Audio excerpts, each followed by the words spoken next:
एक आपने आपके यहाँ एक बात बताइए, आपके पास बॉयलर है of course air heater. Air heater के अंदर खाली आप एयर देते हैं, ठीक है, और डिएरेटर में आप एयर के साथ टेम्परेचर भी देते हैं। एयर हीटर में खाली Dalton's law of partial pressure apply होता है, ठीक है ना। एयर हीटर में क्या होता है? Dalton's law of partial pressure. और डिएरेटर में क्या होता है? Dalton's law of partial pressure plus Henry law, ठीक है ना। तो हेनरी लॉ क्या है? The solubility of a gases decreases when the temperature increases। आसान सी बात है, जब कभी आप किसी चीज को टेम्परेचर देंगे तो उनमें जो गैसेस होंगी उनकी सॉल्युबिलिटी कम हो जाएगी, वो बाहर निकल जाएगी। The solubility of a gases decreases when the temperature increases। Simple phenomena है। तो आपने क्या करना है, आप ये लगाते हैं इसी तरह बिल्कुल। ये आपका फीड टैंक है, ये आपका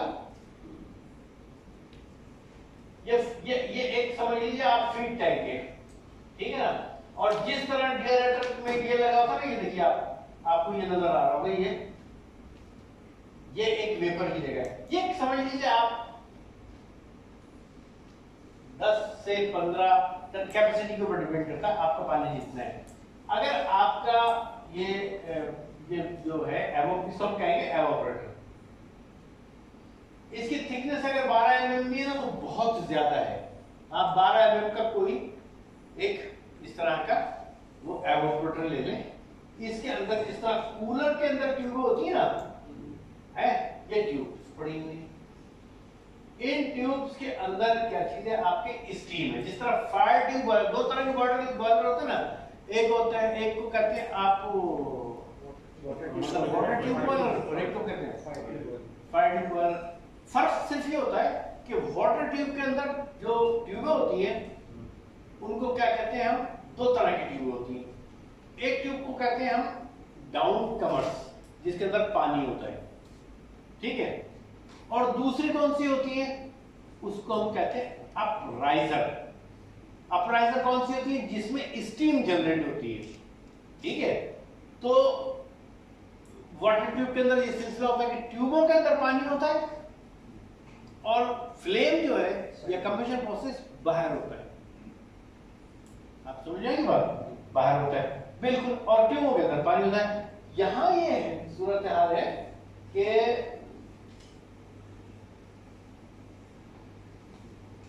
यहां पर ये सूरत हाल है कि इसमें फायर ट्यूब पे क्या होता है? ट्यूबों के अंदर फायर होता है और ट्यूबों के बाहर ये वाला जो ये जो है ये ट्यूब है, इसमें फायर है, और ये जो शेल है इसके अंदर पानी होता है। ऐसे होता है ना फायर ट्यूब बॉयलर में। ये समझ लीजिए बिल्कुल एग्जैक्टली ये आपका फायर ट्यूब बॉयलर है, ठीक है। इस फायर ट्यूब बॉयलर के अंदर जो पानी आप अपने बॉयलर के अंदर लेते हैं, रॉ वाटर या आरओ वाटर या डिमिनरलाइज्ड वाटर, इसमें क्या चीज जो पानी जाएगा वो कौन सा जाएगा?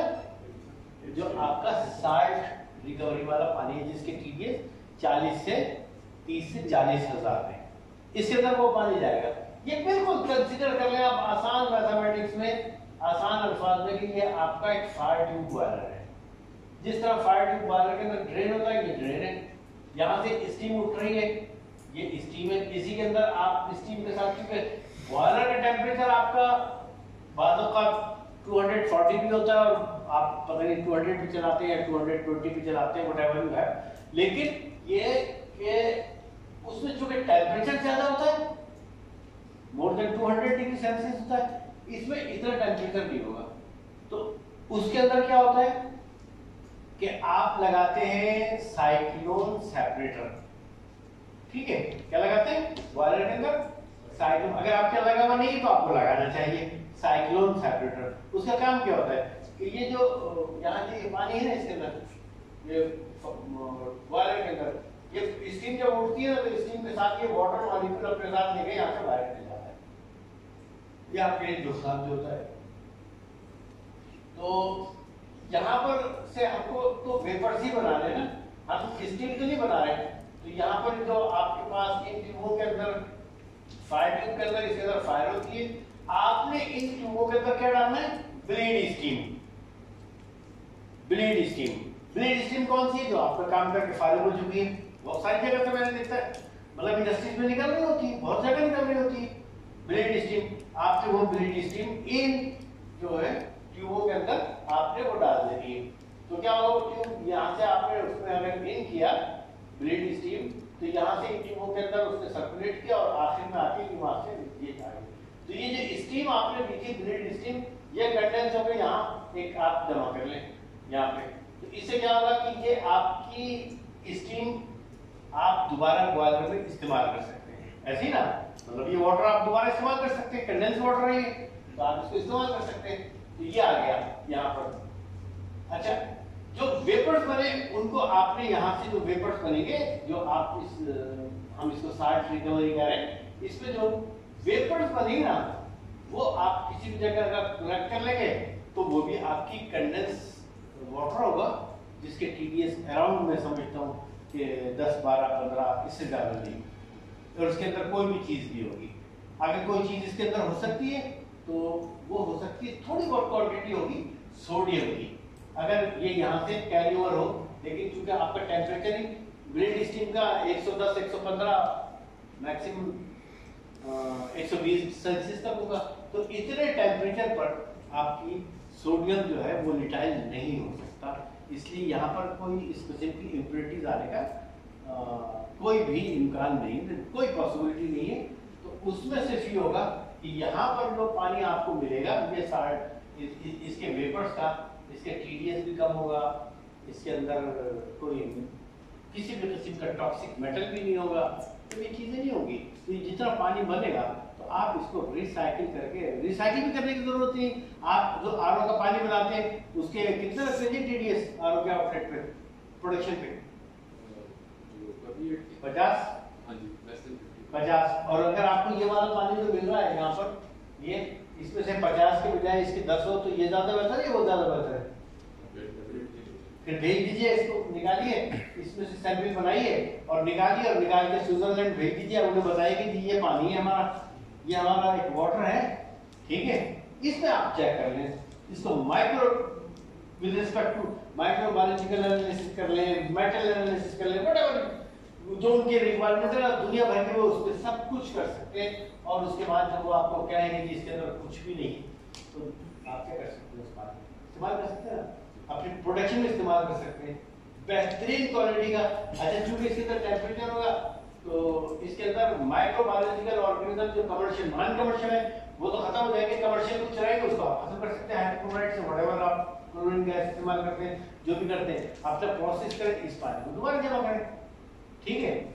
और इसके बाद जब ये यहाँ पर जब ये एवापोरेशन होती जाएगी तो एक वक्त आएगा कि ये पानी सलज की सूरत में तैयार कर देगा। It will be converted into sludge containing very good amount of calcium, magnesium and sodium। उसे आप सेपरेशन टेक्निक्स के जरिए अलग करके अपने तौर पर, अच्छा अब आप तो बाजार से लेते हैं, आपका दावा तो ये है कि हम यूरोपियन मिनरल्स इस्तेमाल कर रहे हैं, जर्मनी से मंगा रहे हैं, इंग्लैंड से मंगा रहे हैं, ठीक है ना। लेकिन ये तो जो आपको यहाँ पे मिनरल मिलेंगे ये तो नेचुरल मिनरल है ना। तो कल आप अपने प्रोडक्ट को लिख सकते हैं ना, नेचुरल मिनरलाइजेशन, भाई लिख सकते हैं या नहीं लिख सकते, तो आपके लिए एक बड़ा एडवांटेज होगा ना, है? तो जब आपका बड़ा वो होगा तो ये कितना बड़ा आपका, आप टीवी पे ऐड देते बड़े खूबसूरत खातून ले आते हैं और लाके बता रहे होते हैं, तो ये सब कुछ उस खातून को ये भी बता दें कि Nestle now in future now Nestle is going to be a natural mineral water या नेचुरल ड्रिंकिंग वाटर।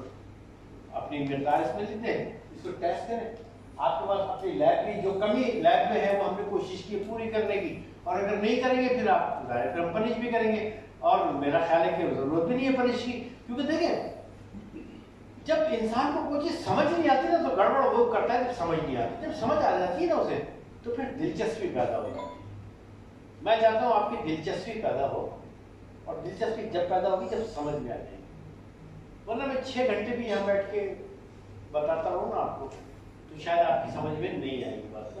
डॉक्टर एक क्वेश्चन था इसी के बारे में, नॉर्मली जिसमें हम बॉयलर में भी वो डीन्यूट्राइज करते हैं या सॉफ्ट वाटर में हम यूज करते हैं, अब इसके अंदर भी टीडीएस जब ज़्यादा होगा तो इसके अंदर स्केलिंग या उस चीज़ को अवॉइड करने के लिए क्या तरीका होगा? अच्छा मैं यही एक्सपेक्ट कर रहा था कि कोई तो इतना वैसा बंदा होगा आपके जो ये सवाल पूछ लेगा मुझसे कि भाई अगर तो इसके अंदर सलज होगी तो इन ट्यूबों के ऊपर स्केल आ जाएगी, ठीक है ना। तो मुझे याद ऐसा पड़ता है कि शायद आपके एक दफा इसके ऊपर पूरा एक लेक्चर डिलीवर किया है जिसको हम कहते हैं लैंगलियर सैचुरेशन इंडेक्स, याद है? अगर नहीं याद तो मैं आपको उसको रिकॉल करा देता हूं। एक हमारी ही रिसर्च है, मेरी ही रिसर्च है ना, वो क्या है कि अगर आप लैंगलियर सैचुरेशन इंडेक्स को स्लाइटली पॉजिटिव रखते हैं तो दुनिया में कोई भी पानी हो, कोई भी सलज हो, वहां स्केल फॉर्मेशन प्रोड्यूस नहीं होगी। तो आज आपको हम उसके ऊपर बताते हैं। आप अपने सवाल के ऊपर रखें। मैं चौक पे मार्कर दे तो मैं इसको भी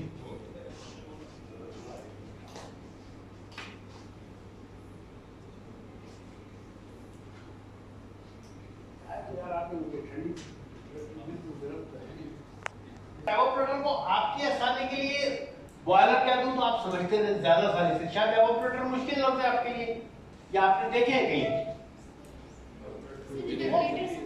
हैं?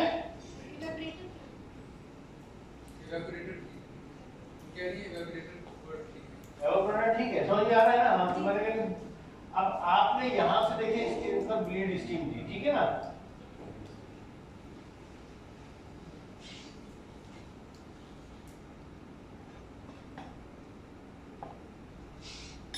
ये ब्लीड स्टीम है, ठीक है, ये ब्लीड स्टीम है आपकी। ये आपने दी। इस ब्लीड स्टीम का टेम्परेचर 115 से लेके 120 सेल्सियस तक है, सेंटीग्रेड। ये वो स्टीम है जो आपने अपने काम से फारिग कर दी, मतलब जहां भी आपने स्टीम को इस्तेमाल करना था, स्टीम को आपने इस्तेमाल कर लिया। जब इस्तेमाल कर लिया, इस्तेमाल करने से पहले क्या चीज होती है, उसको हम कहते हैं स्टीम का पहले टेम्परेचर। लाइव स्टीम का कितना होता है आपके पास? मेरा ख्याल 180 होगा। कितना है ये? कौन बार 185, अराउंड 185। 180? हाँ जी। अच्छा, कौवा कान में बता गया था कि 180 होगा। तो ये 180 आपका ये जो टेम्परेचर है, ये 180 आपने हीट एनर्जी आपने इस्तेमाल कर ली, किसी भी कर ली। पहला कानून है ना साइंस का, energy can not be created not be destroyed due to change of मतलब काइंड ऑफ एनर्जी। तो ये आपने 180 का जो आपके पास स्टीम आई थी आपने इस्तेमाल की। इस्तेमाल करने के बाद आपके पास जो स्टीम बची जो यूज हो चुकी है उसका टेम्परेचर 115 से 120 डिग्री सेंटीग्रेड है। अब आपने वो यहां से इसके अंदर एंटर कर दी और इसके अंदर ये वो आपका पानी है जिसके टीडीएस कितना है, ये सारी 25 to 30,000, ठीक है ना। ये आपका 25,000 से 30,000 है। अब ये 25 से 30,000 जो है ना आपका ये वाला पानी, ये जब इसके अंदर जमा है तो जमा होने के बाद आपका सवाल वैलिड क्वेश्चन है कि जब ये इसमें से तो स्टीम आपने वेपर्स बाहर निकाल लिए, ठीक है ना, और निकालने के बाद जो ये पानी आपके पास अंदर इसके अंदर जो सलज है उसकी वजह से स्केल फॉर्मेशन होगी, ठीक है ना। तो कानून आपको बताऊंगा साइंस का। 1 millimetre scaling required 7% more energy, ठीक है। 1 millimetre scaling required 7% more energy while 13 millimeter scaling required 70% more energy, ठीक है। तो अब हमें क्या करना है? अब हमें ये करना है कि यहाँ जो ये ट्यूबें हैं इन ट्यूबों के ऊपर स्केल फॉर्मेशन नहीं हो सके। आपका सवाल यही है ना कि नहीं हो सके, तो इसके लिए साइंस का कानून है, हमारी रिसर्च है बहुत ज्यादा उसके ऊपर, वो है लैंगलियर जिसको कहते हैं IS, क्या कहते हैं? IS, saturation index, Langelier saturation